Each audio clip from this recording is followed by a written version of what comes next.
Salve, PK sobre rodas na área, firmeza. Fiz a revisão de 18.000 km, troquei o filtro de ar, agora coloquei um filtro de ar esportivo. Vou dar uma ligada nela só pra ver a diferença do barulho que tem no motor. Olha lá, assistente.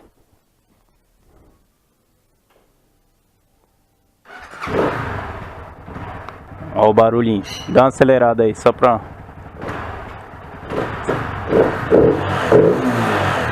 Olha o barulho do filtro de ar.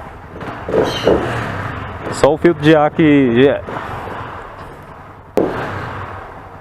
Só o filtro de ar que trocou já deu uma diferença de barulho. E eu senti um pouquinho andando que ela dá mais arrancada.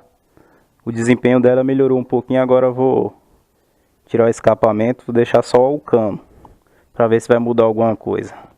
Já já eu volto com o vídeo aí. E aí pessoal, estamos de volta aí. Acabamos de tirar a ponteira. Só ficou o cano aqui, ó.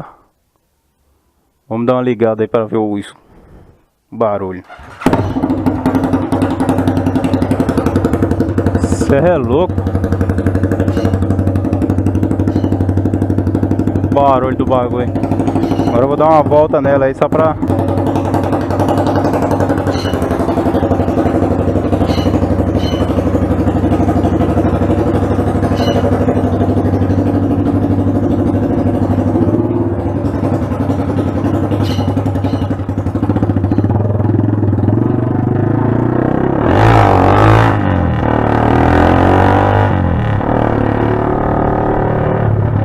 Barulho do bagulho.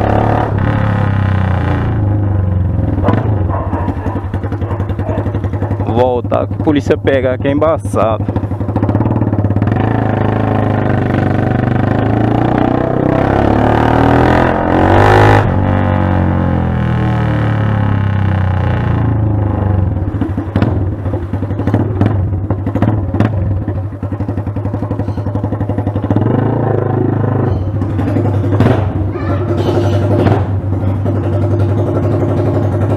Então é isso aí, pessoal.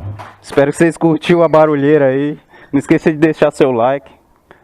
E é isso aí, vamos montar ela de volta que o barulho é chato pra caralho. Falou, fui!